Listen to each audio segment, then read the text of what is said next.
Hello, everyone. Hopefully my sound is up. Let me check it. I'll move it up a little bit. Hope you can hear me.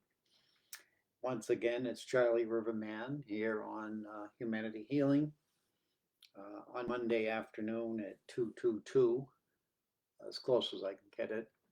And that's my favorite number, which has to do with many uh, reasons I won't even go into.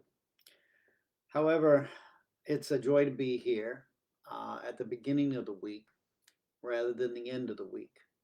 And I've switched because it's always there. And it's usually when we start our weeks that we need something to focus on that might inspire us. And usually in the end of the week, we're glad to have it over. We're tired. We may not want to pay attention. And so this travels on Humanity Healing on their videos for the whole week. You can tap into my files.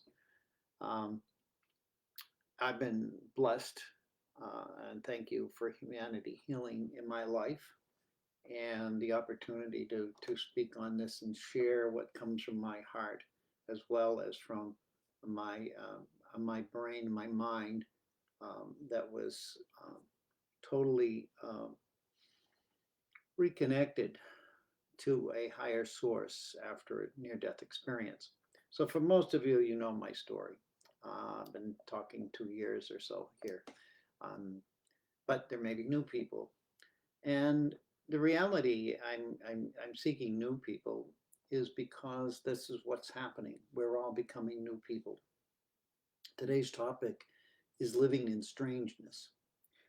And I don't know if any of you have been feeling strange lately, but I certainly have.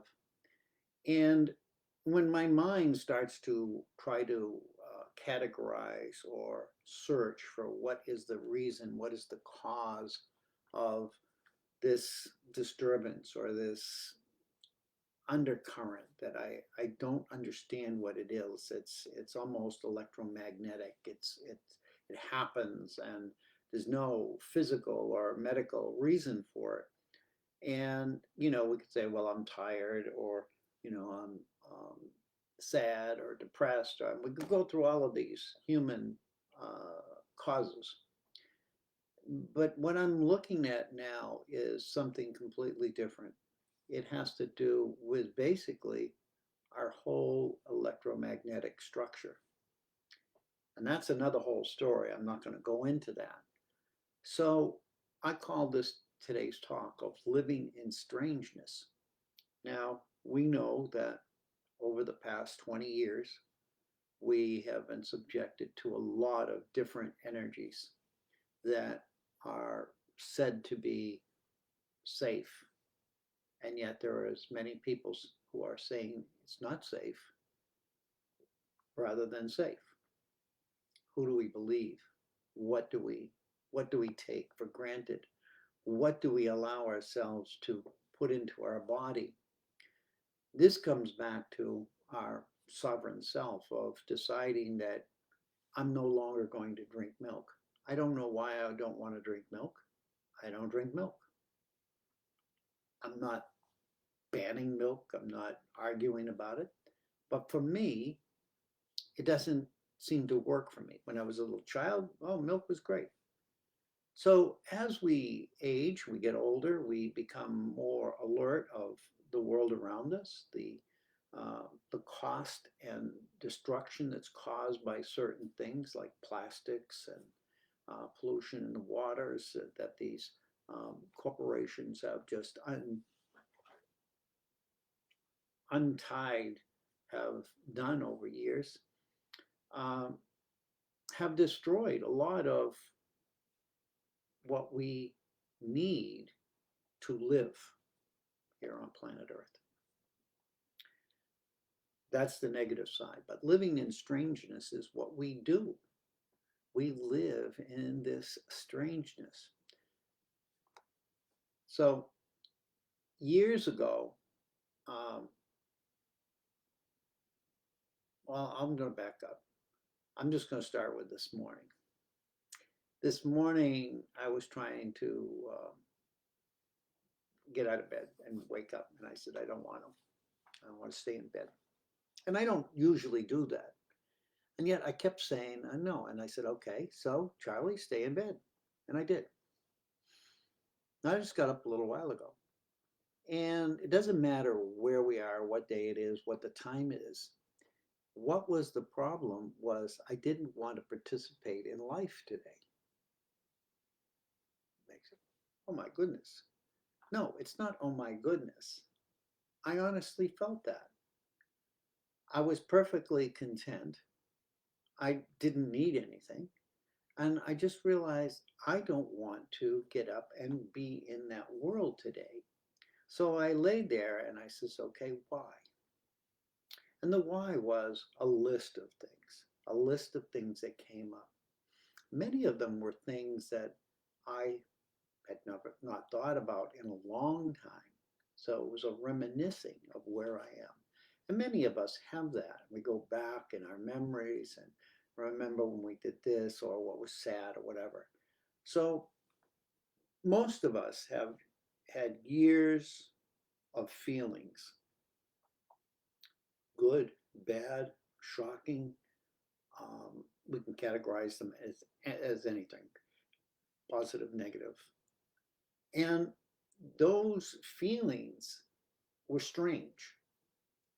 They were so strange because they were high, how do I say, high energy experiences that created traumatic challenges for us. And every time we are traumatized by something, it's like an electrocution, it's a short circuit.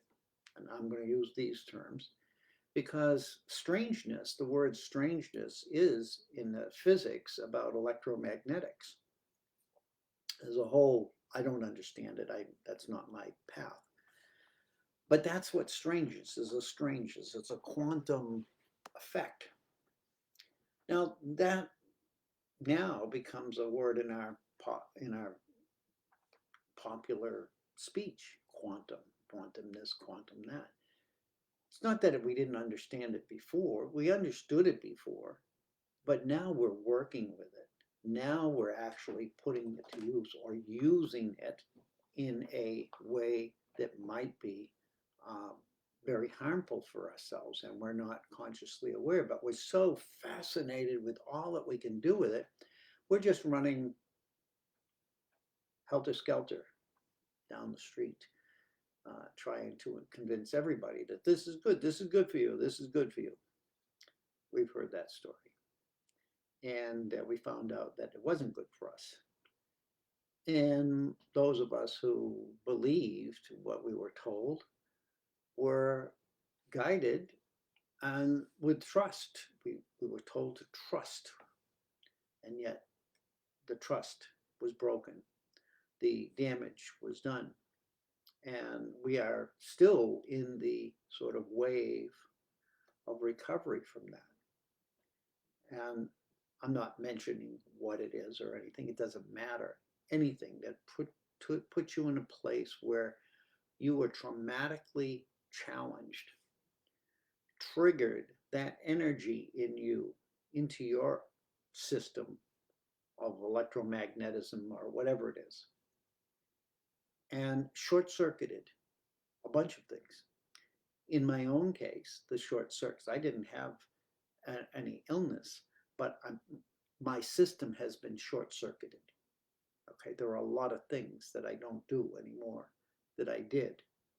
Okay, and there were two things that happened. There was a virus, an unknown virus that came out of a laboratory. It was laboratorized. It was not just in China.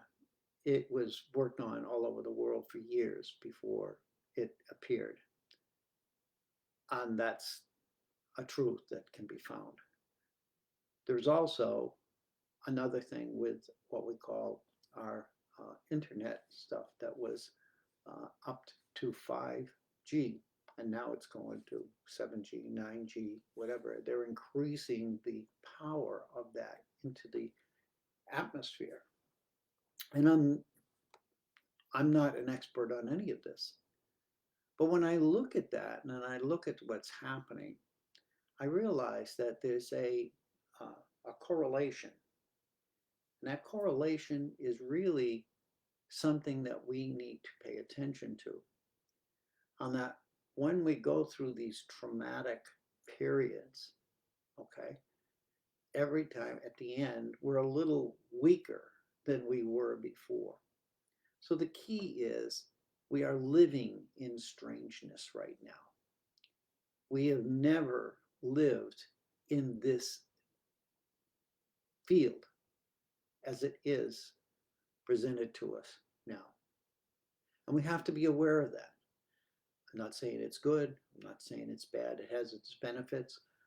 I'm not. I'm not a person who's going to challenge everybody to stand up and you know against something. I want you just to be aware that what's happening in our bodies is a result of what's happening outside of us and around us, what we're putting into our bodies. We're living in strangeness. We're eating foods that are strange. We're breathing air that is strange. We're drinking water that is strange. Okay? It's just as blunt as that. I'm not blaming any one person or any one thing. All of that creates what I call and what I'm seeing is emotional trauma in our physical beingness. Now, the word emotion, you may have heard me talk before, is about energy in motion. Again, here we go back to energy at a very microbial or very tiny level. But when that's, how do I say that, expanded and networked throughout our physical system, it tends to uh, distort the natural pathwork of our neural network system. And in doing that, then our body starts to uh, respond in a challenge for that. And it's doing its best based on the structure that it understands. In the meantime, we have all of these symptoms popping up of different things, and we end up taking more medicines. We have to be careful of what we're eating. Certain vitamins don't work in our body anymore. There's a lot of things going on, not just in me. I mean, I'm speaking from my own story, but I notice it in a lot of people.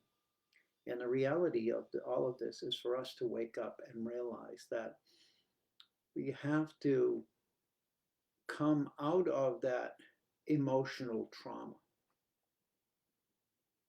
Okay, whether we're consciously aware of how it's affecting us or not. Because if we're in a state of trauma, we are always in a state of fight or flight. Our energy system is being, how do I say that, hijacked. Now, whether it's used for anything, I'm not, I don't understand that, but we do not have the energy that we had before, which means it's either not being made or it's being taken from us. And I say these things not to scare anybody, but just to make people think about what are you eating? What are you drinking? Where are you going? What are your hobbies? How close are you to a lot of these places? Where do you work? All of the things can affect you without going into fear. The fear doesn't help anything. Fear is just another turning up the volume, basically. But what's happening right now is that regardless of form of what's creating trauma within us, it takes years to diminish it and be fully released. Okay, so it's a long lifetime purpose. Just like when we were children and we were traumatized by physical abuse or mental abuse uh, or sexual abuse, or we were abused in some way, that trauma still carries with us into our 70s and 80s. Some people can't even go back there and remember because it was so horrible.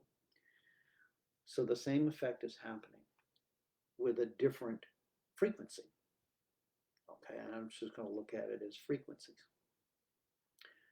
So what happens is we are now in this place where we have the opportunity that I like to call my awakening. Now, my awakening has been going on for 20 something years since my near death.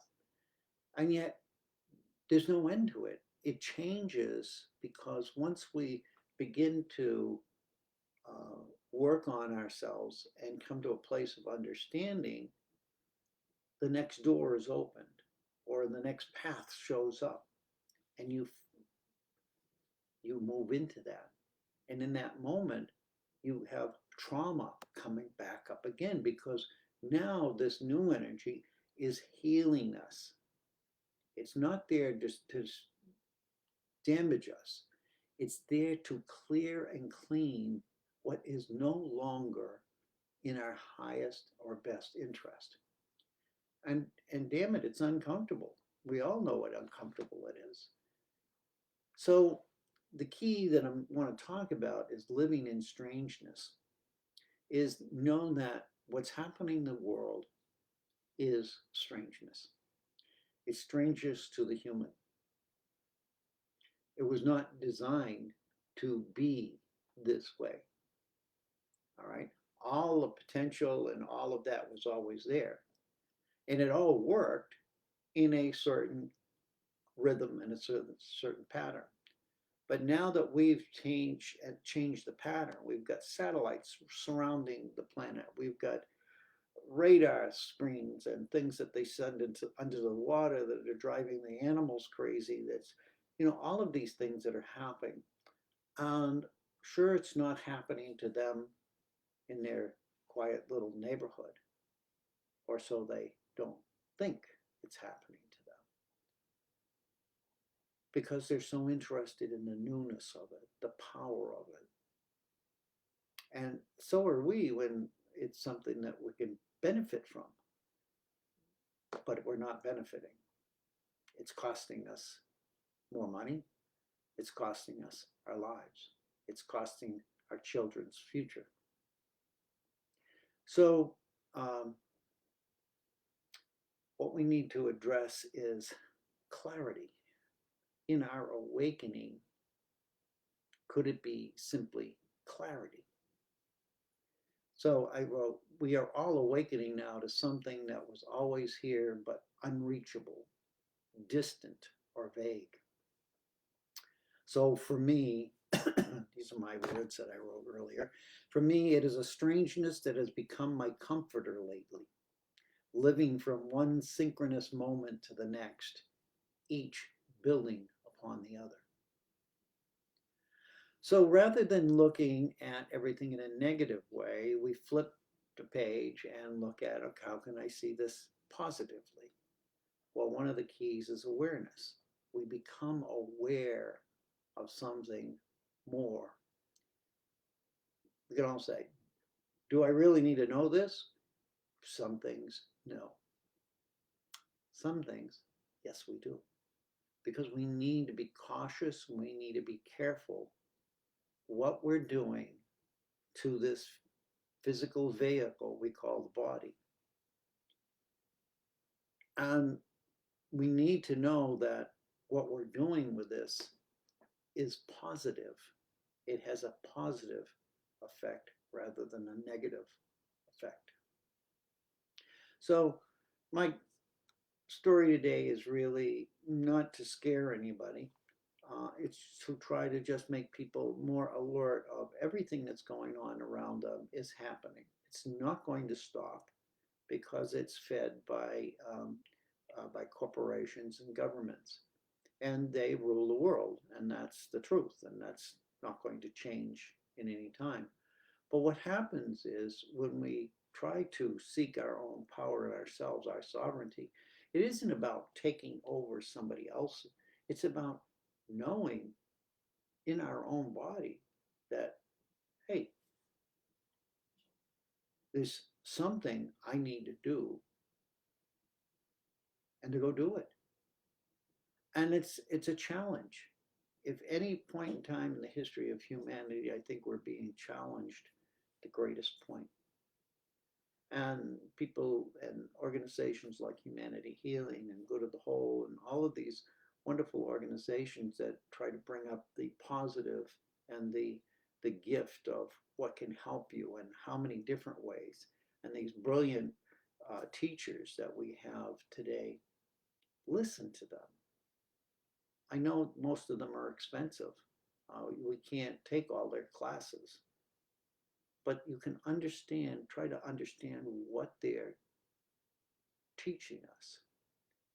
And the reality of that is to be awake and aware and to learn how to live in the strangeness. And that was what came to me this morning. And when it came, I says, how am I going to write about living in the strangeness? And the message was, because you are. That's what you've been asking for. What are you doing? What are you doing? What's happening? You're living in strangeness. And that strangeness is not just mental, it's physical, it's all energy systems are in a strange environment now because of the technology that we have in place, and people are using it to harm each other with and making weapons out of it. So you see, we live in this world where power rules, and humans are at some point, I don't like to use this word, but a commodity. They've made water a commodity, or they've claimed it as a commodity. Well, we're over 80% water. So I'd say we're pretty much close to being a commodity. Let's get this commodity being run by the higher brain rather than the local brain, which is being daily challenged and eventually will not be able to function at all. So life will change for the future generations. And that's my concern, is how can we talk to younger people who our lives are just beginning and tell them to be cautious, to tell them to be alert, and tell them that they have the power to change all of this, even though the world around them looks like it's like the wall around Germany would never go down. And it did, because it wasn't right to be there. So in closing, I'm going to read this poem that I wrote it, whatever you call a poem. I wrote it years ago. And then I rewrote it today with a little different taste, because this was done 12 years ago, something like that. I am clearer. Let me put this over in the middle. I can never read across the board. I am clearer now than ever, and seek to become clearer every day. Slowly, we all come to a place of clarity, though many of us will not stay there. I am clearer now than ever, and seek to become clearer every day. It's too frightening for some and too painful for others. Those who can withstand the vision and maintain the necessary energy will become landmarks along the path, bright, shining gems to guide others through the dark labyrinth of time. They that follow will surely see them and find their way as well long after we have moved on. Bless you all, and thank you all for your presence today. May my words have some effect on you in a positive manner that makes you consciously aware of the fact that you are the most powerful being on this planet. And you have always been, because in the square foot of your energy field, you are the master. Don't forget it. Don't have it taken away. Blessings, everyone. Thank you all. I love you. I thank you. I respect you. I am you. You are me. We are unity. One heart, one love, forever. Have a great day. Have a great week. Have a great life. I'll see you next Monday. Bless you all.